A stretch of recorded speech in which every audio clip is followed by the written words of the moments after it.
MindVibes is a well-being company, and we work with individuals and corporates alike to create positive behavioral change through inspirational coaching, online learning, and scientifically proven frameworks.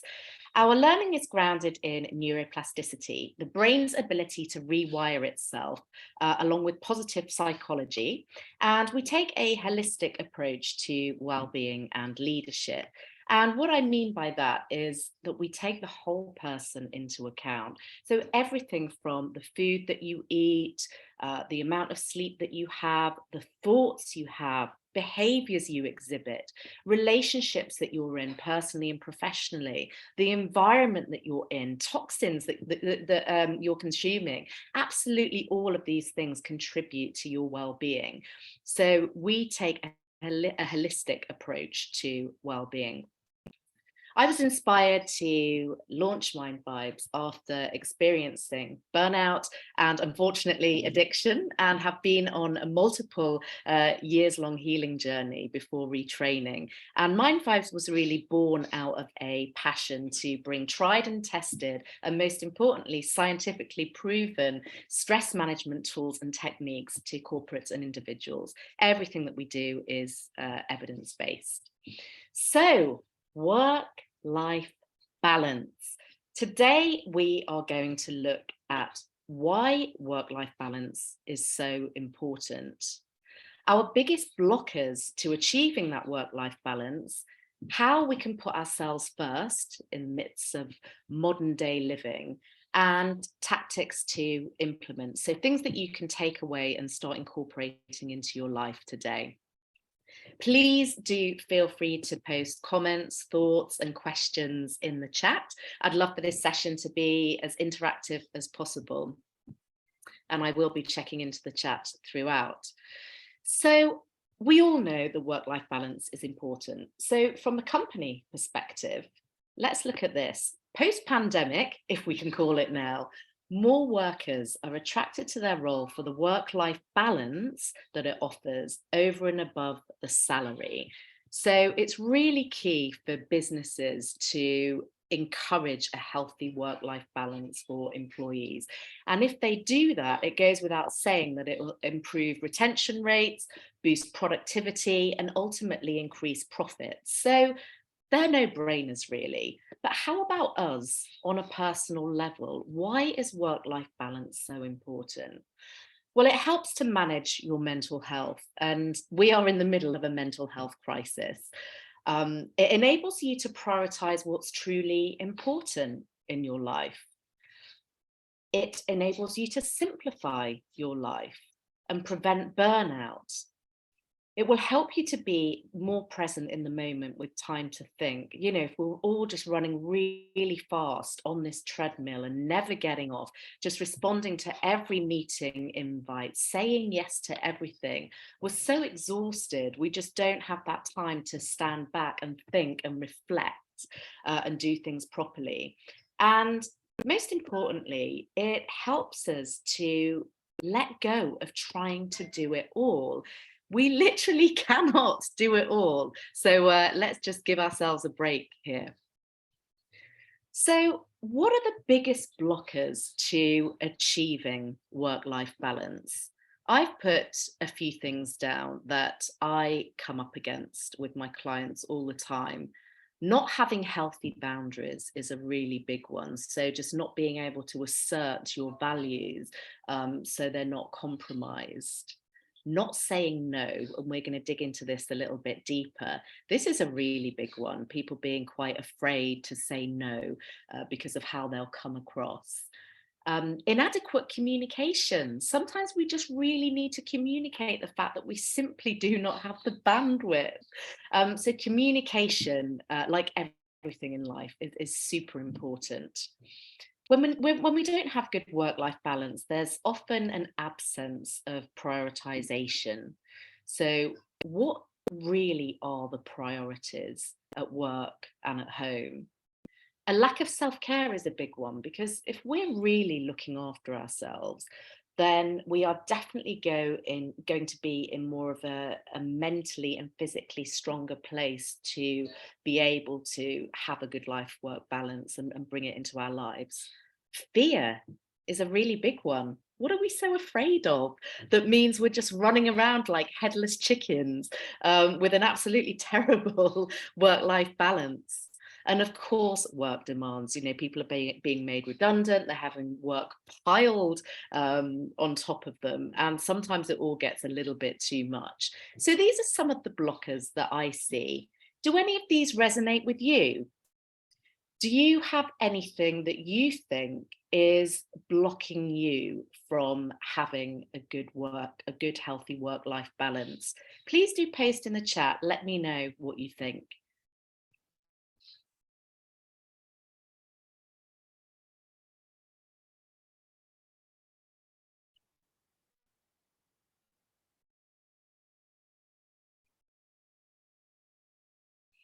Do any of these resonate with you? What gets in your way?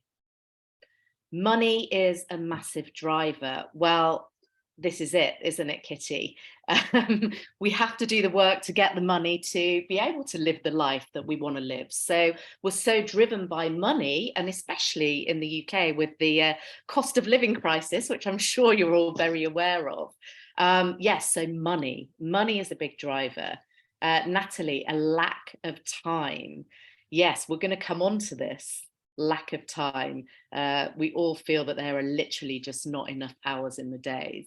So work demands, yep.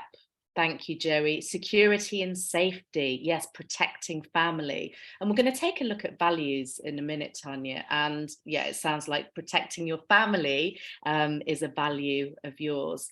Richard, the impact of working from home. Yes, I mean, how many distractions are there? I've got builders outside just driving me nuts. Yeah, the impact of working from home is a really big one that has unsurprisingly surprisingly had an impact on creating a healthy work-life balance. So thank you for those. So yeah, there are quite a lot of blockers out there. And with all of these, it's really important that even if we are having to work really hard for the money and for security, amongst all of this, we can put ourselves first. And I think we really have to overcome the thought that putting ourselves first is selfish, especially if we have kids or tons of other work commitments. It's really important to put yourself first. We need to define what's important in our lives. And determining your life priorities will be really helpful, because if you can focus on what is truly important to you, it will really help with your decision making. Because if you are living every single day in alignment with your life priorities, it's really going to help you say, well, actually, do I need to do this? Is it serving me? Is it in alignment with the things that are really important to me in life? And if you can identify these priorities, it will really illuminate the path towards living a meaningful life, one that's filled with passion and purpose. And I think when a lot of people have conflict when it comes to work-life balance, it's because they're not being true to themselves and living in alignment with their priorities. And we have pressure to excel in our careers, partners, kids, friends. Everyone seems to have expectations and put demands on us. Even strangers can pressure us through social media and advertising. So being true to yourself is absolutely key.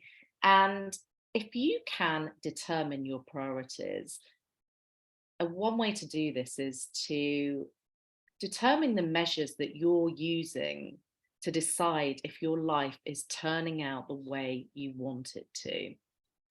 Now, I've listed a few priorities here. What are yours? Are they things that are different? Is it your mental and physical health? Does your family come first? Is it all about career, creating wealth? Do you prioritize travel, fun, and adventure? Is it contributing to society and developing yourself? So I'm just going to give you a moment to pick, either in your head, write it down. What are the top three priorities in your life? Could be one of these, could be something totally different. What are your three life priorities?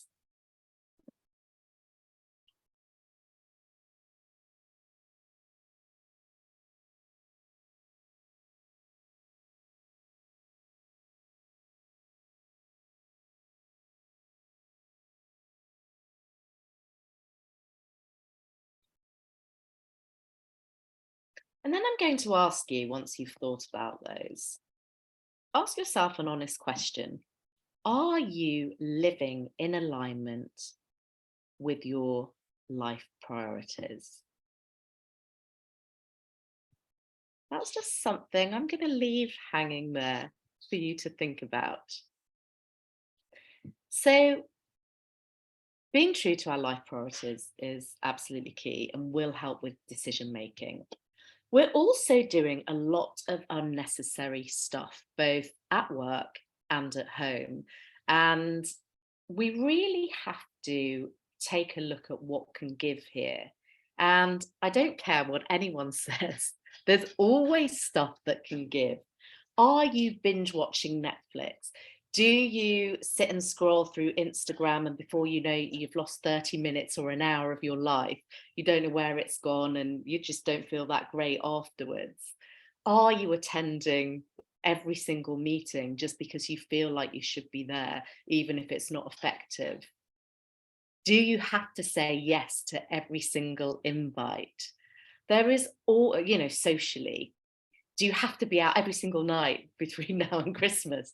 What can give? So I'm just going to ask you to think about what can give in your day-to-day life.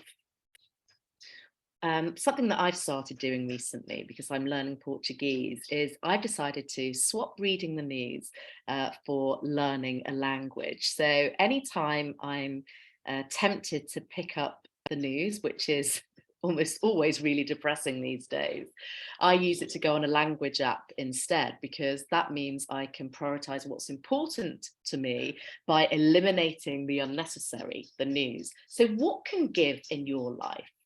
Something can give. I don't care what you say. Conquering limiting beliefs. This is really key. So limiting beliefs are the stories that we tell ourselves and that aren't true. And shifting your mindset and creating any kind of life change means identifying and overcoming these limiting beliefs, the stories that we tell ourselves that are holding us back from prioritizing ourselves. Do you feel the need to be everything to everyone? Do you say things like, well, I'm a control freak, I'm a perfectionist, I don't have the authority, I might lose my job, I don't like letting people down? These types of limiting beliefs can stem from childhood and our experiences of having to earn the love of our caregivers. Because if you were made to feel, for example, that you didn't deserve love unless you put others first, that kind of belief can really follow you into adulthood and limit your ability to prioritize yourself. And one of the most limiting beliefs I hear every single day is I don't have time. But here's the thing, you have the same amount of hours as every single person in the world. How are you spending those hours? 26% of people in the world believe they do not have time to make a lifestyle change. Um, and I think one really nice tip here is to turn your shoulds into musts. And I think successful people that are achieving a healthy work-life balance really use the word must instead of should. So instead of, oh, I should work out, oh, I should meditate, I should do a healthy food shop, I should schedule in some time for myself this weekend, it's a must. So people who must work out, who must meditate, who must carve out time for themselves, are people who are doing this stuff and it's as normal as brushing their teeth to them. So really turn your shoulds into musts when it comes to prioritization and managing your work-life balance.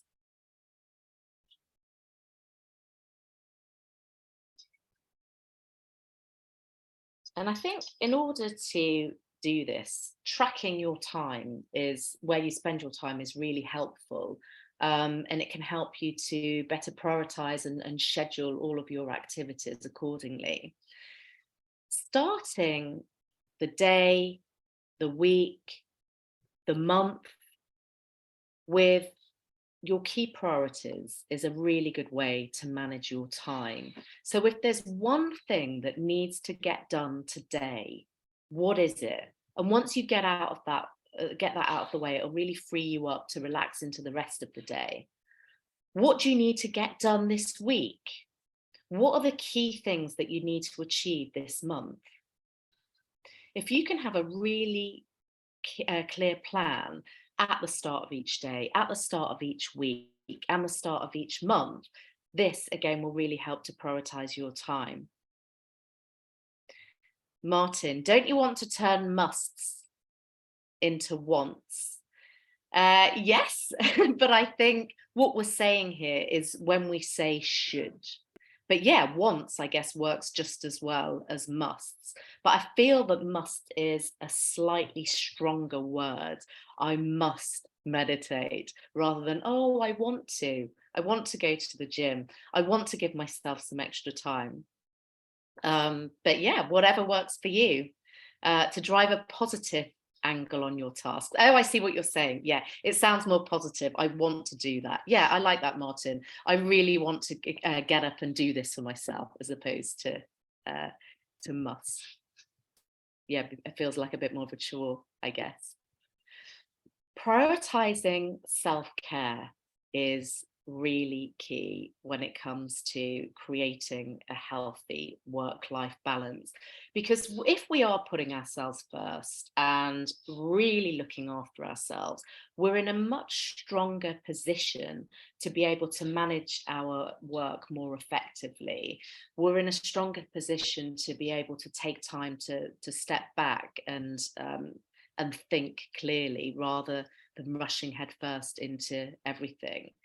And I think some ways to really prioritize self-care in your lives are to, first of all, identify what self-care means to you. Is it going out and having more fun? You know, is that self-care? Is that something that you're not really incorporating into your life?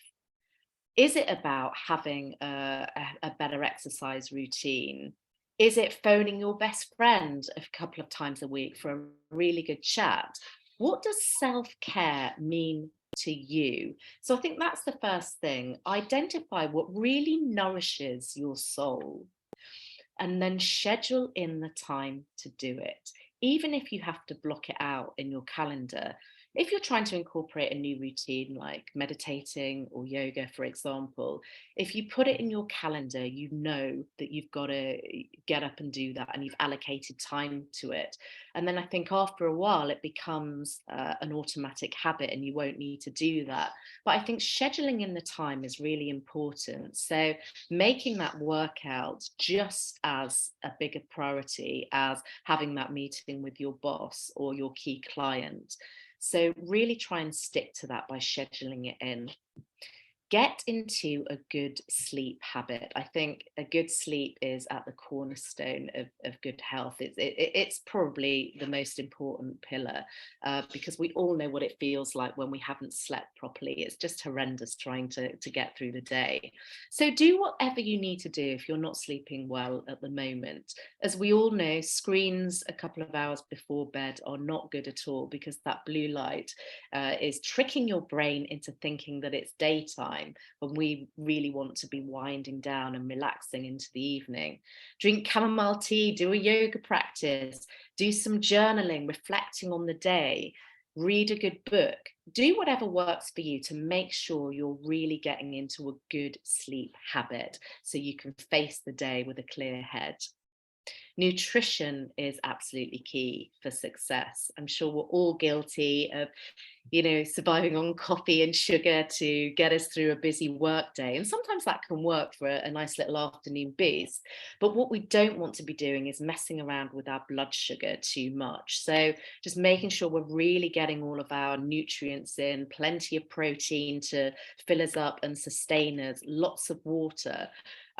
Because I think when our nutrition is off balance, if we're waking up and just hitting the coffee hard, living on stimulants and then turning to wine in the evening to unwind, we're constantly in a state of high alert, which isn't going to help us to relax and manage our lives more effectively. Incorporate a morning routine.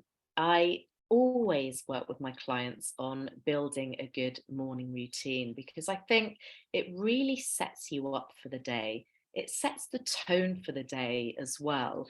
And again, that's whatever it looks like for you. Um, is it just taking some time to journal? Is it exercise? Is it literally just taking 10 minutes at the beginning of the day with a nice warm drink to reflect, to think about the day ahead before the kids get up and start asking you for everything? Again, what does a morning routine look like for you? Is it a 10-minute walk in nature?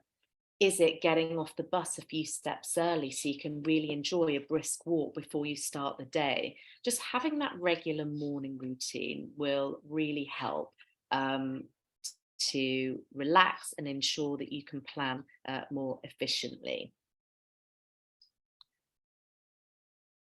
And I think just one more note on that, and this comes back to prioritizing ourselves, you have to help yourself before helping others. And when we spend all of our time caring for other people's needs, we do end up feeling very tired and stressed.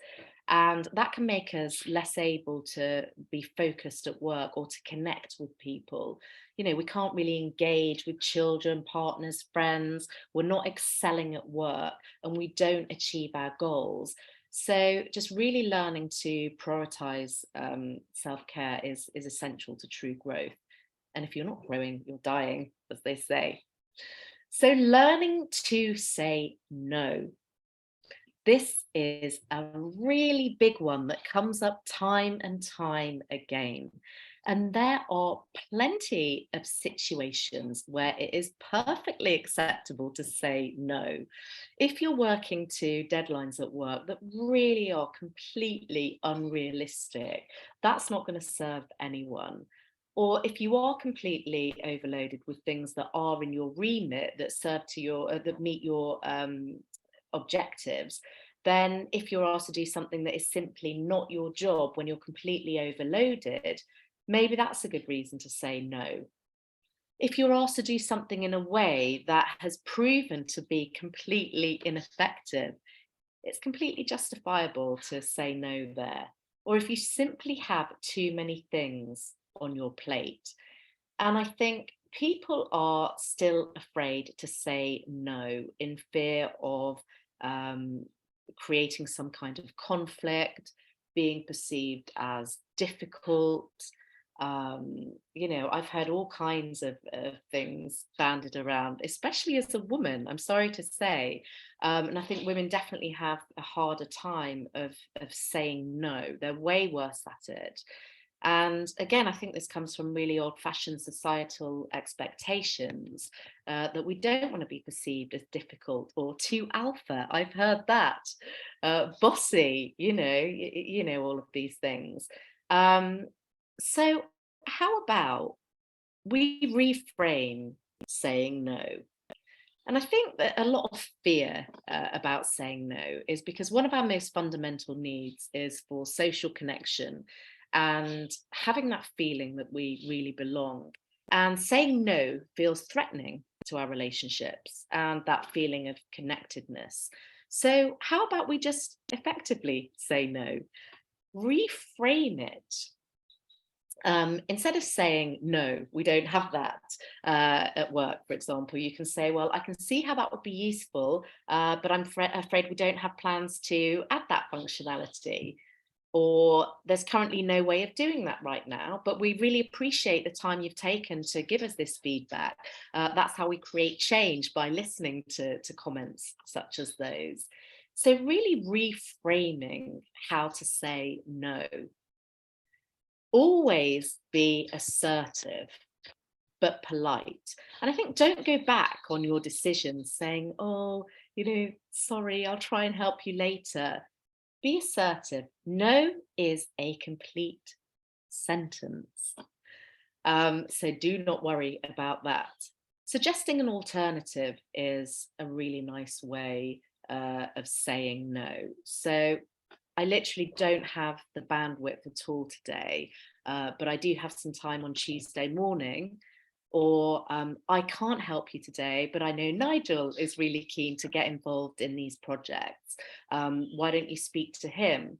Or say to the person, how could we do this in a different way? Because it's not going to be possible for me in the next 2 weeks. So reframing, being assertive, suggesting alternatives, and blocking time out in the calendar. I'm such a big fan of this. And I know in some cultures, people will still book meetings into your diary, even if your diary is just chock-a-block.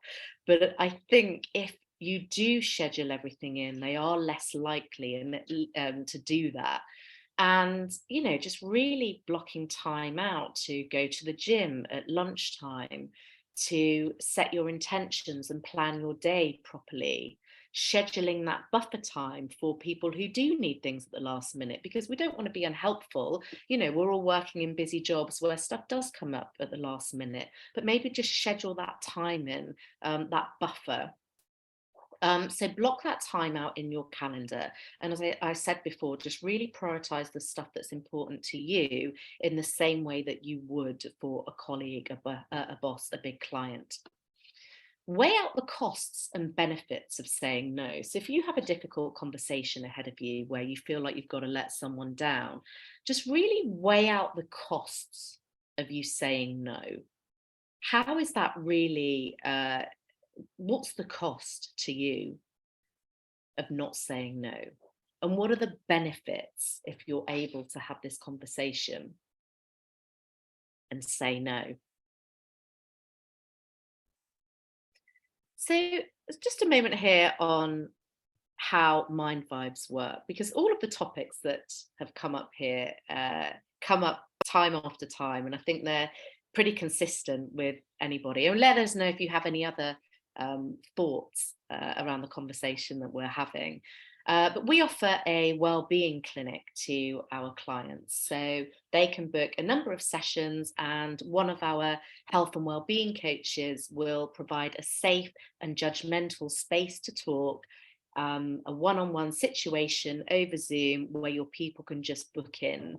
And we really work with them to help reduce their stress, improve their confidence, boost self-esteem, all of the things that we've talked about today. We really work with them to improve things like work-life balance and get them to a great place.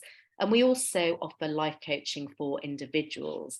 So we work with you to help you free yourself from your limiting patterns and thought processes, and create your dream life that is filled with meaning and purpose.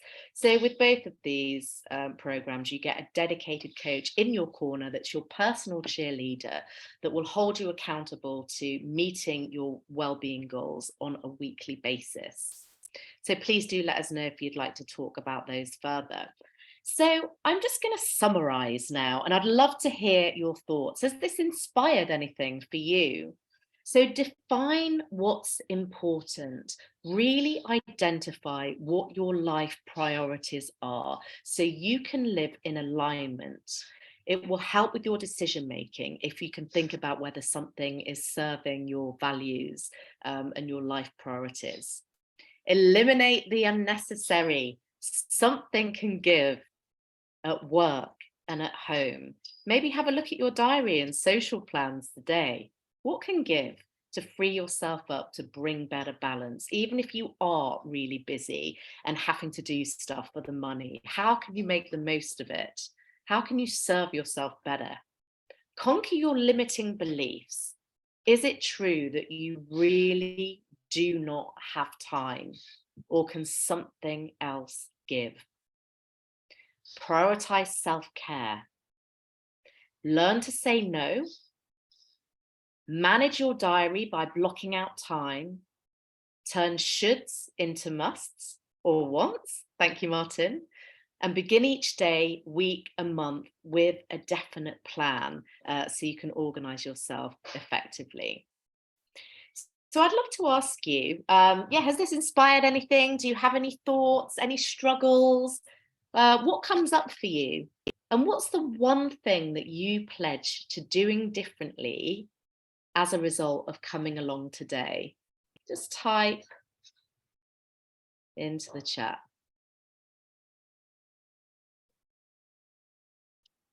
So Martin, for you, it will be what can give will be a central question. Yeah, it's so simple, isn't it? But it's so effective because we really are not always spending our time effectively. We can still have downtime and do nothing, but it's just the unnecessary stuff that isn't really serving us. And as I mentioned, it's definitely the news for me and scrolling mindlessly through social media. Kitty, I make to-do lists all the time, but I'm going to turn this into what is a must or a want, and also what makes me happy. Yeah, what makes you truly happy? And even if you are really stressed out at work, you can still focus on the stuff that brings you the most joy. In every single moment, we have the opportunity to do that, to go with the love and not the fear, to go with the stuff that really makes us happy. Natalie, I must prioritize self-care. Absolutely. And, even if you have kids, do they have to go to every single ballet class, every single football class? Maybe your family can support you in giving something as well, so you can prioritize self-care and therefore be a better, happier parent. Tanya, diarizing priorities. Must work out. Must have early morning nature walks with the dog. Yeah, I mean, dogs are so good for bringing us joy and giving us clarity, aren't they? Brilliant. Okay, well, I hope that you've all found this session helpful on some level. It is recorded. If you'd like to share it with any friends or colleagues, just let me know. And similarly, let me know if you'd like to talk about any of the programs that we offer at MindVibes. I am here if you want to stick around, ask me any questions at the end, please do feel free. But thank you very much for taking the time to come along today. It's really good just to give yourself a moment to sit and reflect. So well done you. Have a great day or afternoon, depending on where you are. And you've got 5 minutes back to enjoy. Thank you, Nicola. Must prioritize some time out of work more. Absolutely. Yeah. You're very welcome, everyone. Thank you for coming along, and thank you for those of you participating. Thanks, Laura. Lovely to see you. Have a great day.